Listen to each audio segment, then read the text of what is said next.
Hello students, my self engineer D Kumar आप सभी को अपने चैनल साइंस वेब पर स्वागत करता हूं।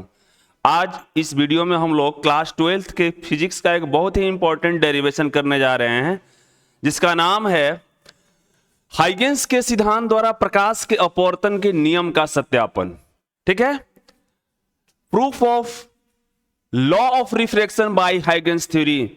मैं उम्मीद करता हूं कि आप हाइगेंस थ्योरी को अच्छे से पढ़े होंगे और उसी थ्योरी के हिसाब से हम क्या करने जा रहे हैं, स्नेल का नियम, जिसको हम बोलते हैं स्नेल का नियम, लॉ ऑफ रिफ्रैक्शन को हम स्नेल का नियम भी बोलते हैं। स्नेल ने इस नियम को दिया था और हमें प्रूफ करना है sine I upon sine R is equal to constant. ठीक है, इस लॉ को हम क्या करने जा रहे हैं, प्रूफ करने जा रहे हैं। तो आइए सबसे पहले इसके रे डायग्राम पर हम बात करते हैं, फिर इसके डेरिवेशंस की कहानी को हम आगे बढ़ाएंगे। चलिए ठीक है, सबसे पहले मैं इसके रे डायग्राम पर बात करने जा रहा हूं और रे डायग्राम अच्छे से समझना, मतलब डेरिवेशन आपके हाथ में है। ठीक है, तो रे डायग्राम आप अच्छे से समझेंगे।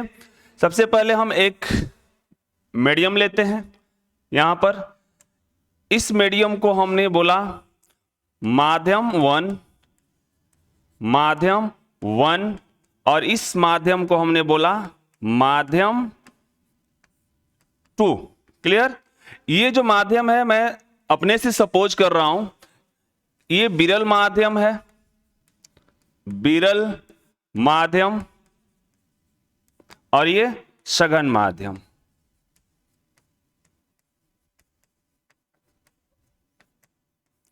ठीक है, इसमें जो प्रकाश की चाल को हमने V1 माना और इसमें प्रकाश की चाल को हमने V2 माना। क्लियर? तो ऑब्वियसली आप देख लेंगे कि V1 जो है ग्रेटर देन क्या होगा, V2 होगा, यानी कि ये विरल माध्यम है और ये सघन माध्यम है। जिस माध्यम में प्रकाश की चाल कम होती है उस माध्यम को हम सघन माध्यम कहते हैं, जिस माध्यम में प्रकाश की चाल ज्यादा होती है उसको हम लोग विरल माध्यम कहते हैं। चलिए आइए देखते हैं। इसके लिए सबसे पहले हम लोग यहां से दो रेज लेते हैं। एक रेज हमने ये लिया और एक रे और हम ले रहे हैं यहां से। क्लियर? ठीक है, यहां से हम यहां से एक नए वेव फ्रंट बनाने की कोशिश, वेव फ्रंट हम तरंगाग्र आप समझते होंगे, मैं पहले ही बोल दिया हूं कि आप हाइगेंस के थ्योरी पर एक्सपर्ट आपको होना जरूरी है, तब जाके ये रे डायग्राम भी समझ में आएगा और इसके डेरिवेशन भी समझ में आएंगे। ठीक है, तो स्टूडेंट्स देख लीजिए, यहां से हम क्या कर सकते हैं, अब एक वेव फ्रंट बना सकते हैं। यहां से वेव फ्रंट, क्या वेव फ्रंट होता है, चाप के उभयनिष्ठ रेखा पर, चाप से उभयनिष्ठ स्पर्श रेखा खींचते हैं, वो क्या बनता है, तरंगाग्र बनता है। ये चीज हम हाइगेंस थ्योरी में आपको अच्छे से समझाया हमने। ठीक है, तो यहां से हम बनाएंगे एक तरंगार्ग। ठीक है, और आपको पता है कि तरंगार्ग जो होता है 90 डिग्री, ये अगर वेव है लाइट की, सॉरी ये वेग है प्रकाश की, और ये अगर तरंगार्ग है, इस तरंगार्ग का नाम मैं रख रहा हूं A और B। क्लियर? और ये कोण जो होगा 100% 90 डिग्री होगा। ये बात आपको थ्योरी में समझा दी गई है। क्लियर? अब देखते हैं, अब ये मान लेते हैं हम कि ये t बराबर 0 पर ये कंडीशन है, t बराबर 0 पर ये जो प्रकाश की किरण है अब माध्यम चेंज करने वाली है कि नहीं, और उतने देर में ये किरण इस यहां पर आने की कोशिश करेगी। जितना टाइम में ये प्रकाश का अपवर्तन होगा उतने टाइम में ये जो प्रकाश की किरण है यहां तक पहुंचने की कोशिश करेगी।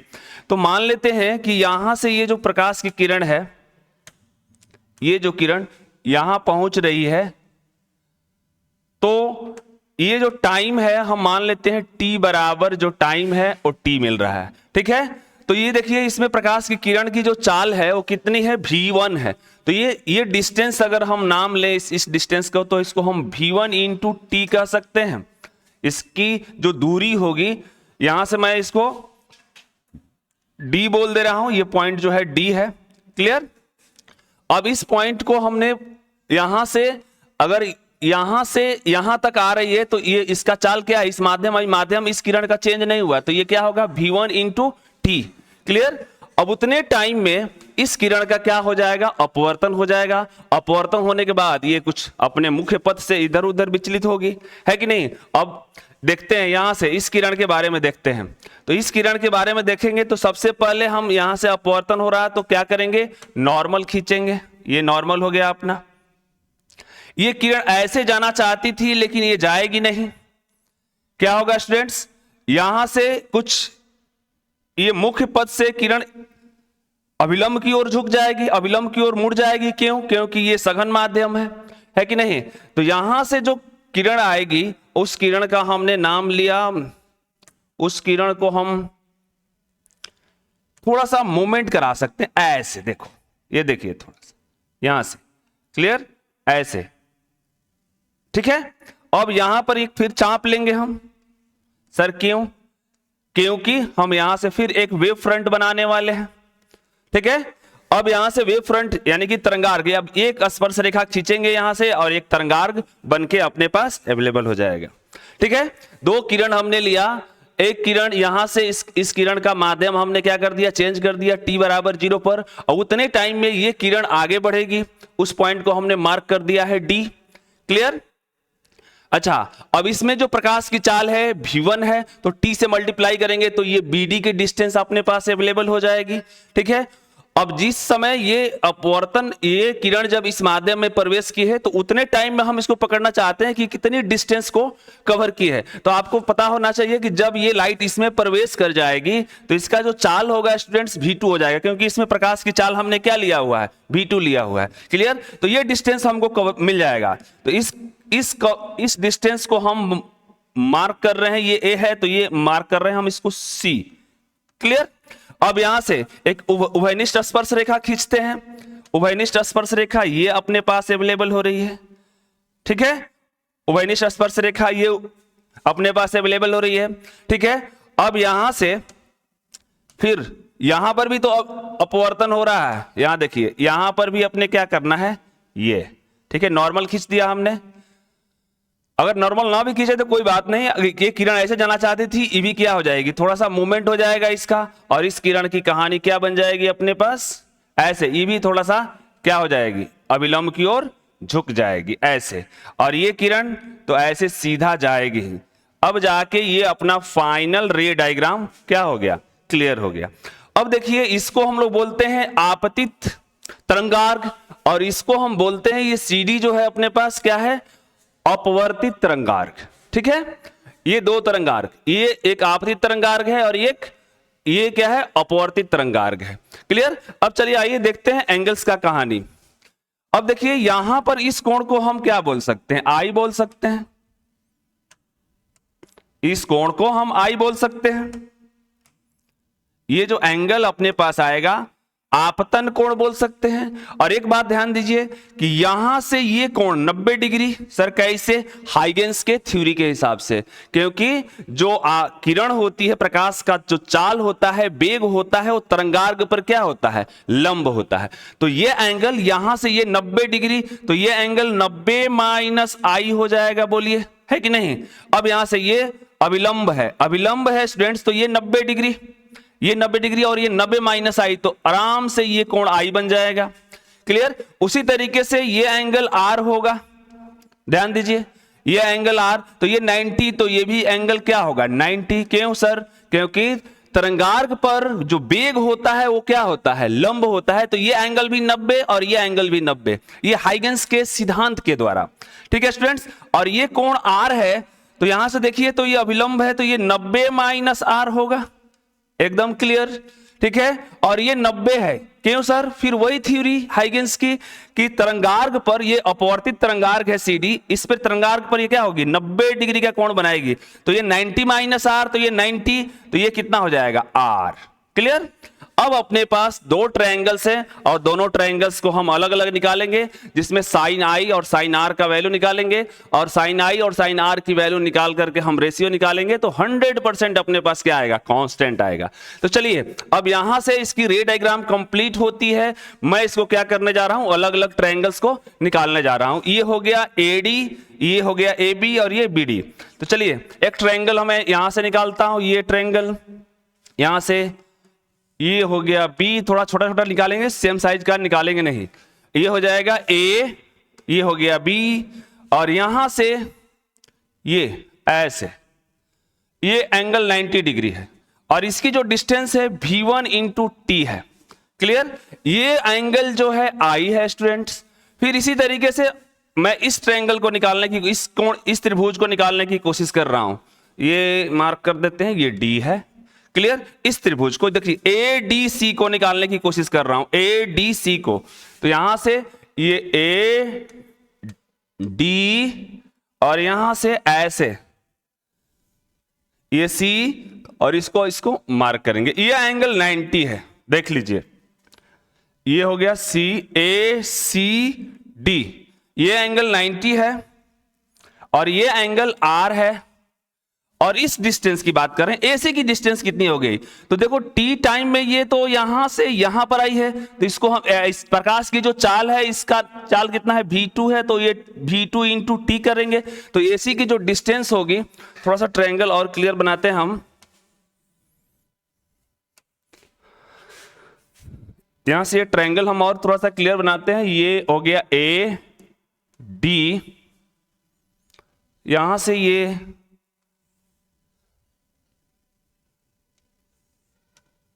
ये एंगल 90 डिग्री है, देख लीजिए, ये एंगल 90 डिग्री है। क्यों सर? क्योंकि तरंगार्ग पर जो वेग होता है वो 100% क्या होता है, लंब होता है। तो इसमें कंफ्यूजन नहीं लाना है।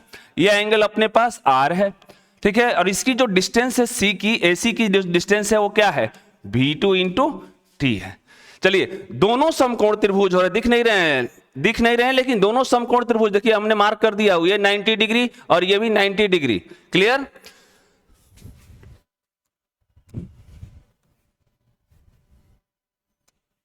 थोड़ा सा 2 मिनट फिर से, यहां से ये ए डी,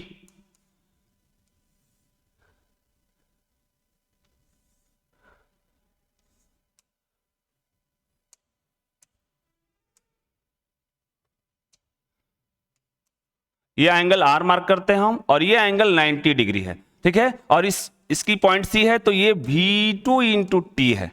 क्लियर? अब देखिए, दोनों ट्रायंगल में हम इसमें साइन आई निकालने की कोशिश कर रहे हैं। तो साइन आई बराबर क्या हो जाएगा स्टूडेंट्स, साइन आई, इस ट्रायंगल, ये भी समकोण त्रिभुज है, ये भी समकोण, इसमें भी एक कोण 90 डिग्री का है, इसमें भी कोण 90 डिग्री का है। तो साइन आई बराबर निकालेंगे तो क्या हो जाएगा, ये लंब हो जाएगा, और ये 90 के सामने वाला क्या हो जाएगा, कर्ण। 90 ये है, तो 90 के सामने वाला कर्ण, और ये एंगल के सामने है, तो 90 क्या बोलते हैं, लंब हो जाएगा। तो साइन आई बराबर क्या हो जाएगा, v1 into T upon A D, ठीक है। और यहां से साइन आर निकालने की हम कोशिश करते हैं, तो साइन आर यहां से ये इसके सामने वाला, तो ये लंब हो जाएगा, तो v2 इंटू टी अपॉन ये 90 के सामने वाला ए डी।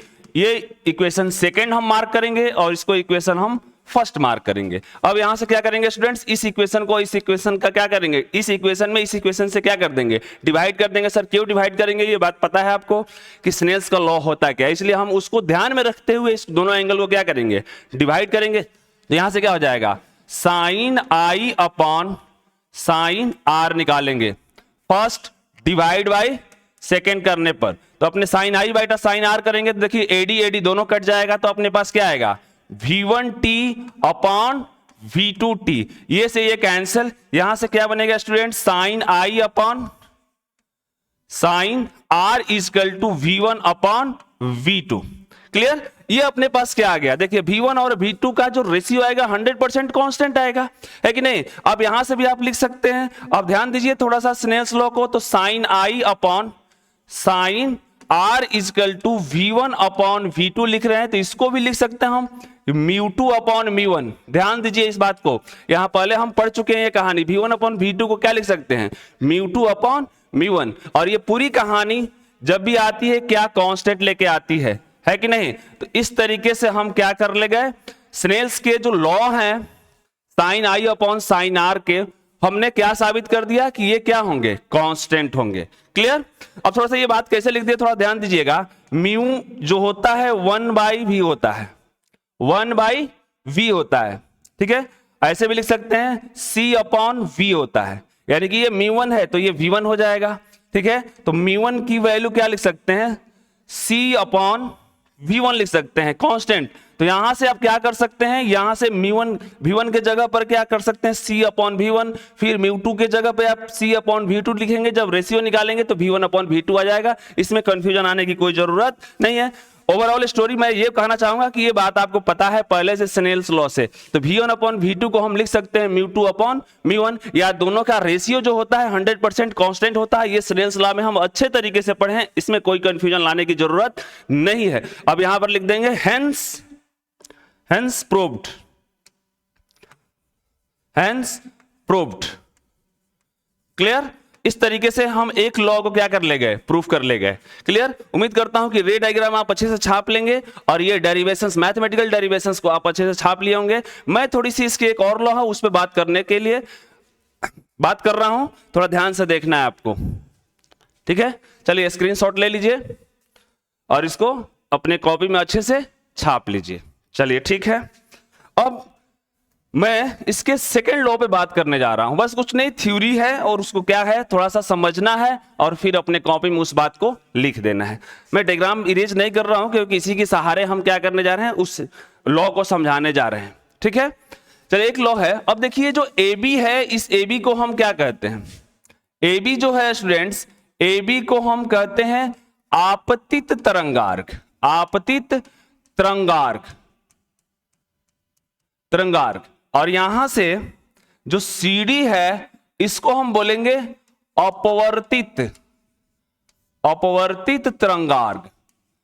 तरंगाग्र। ठीक है, अब देखिए ध्यान से, और ये जो AD है वो AD क्या स्टूडेंट्स, सतह।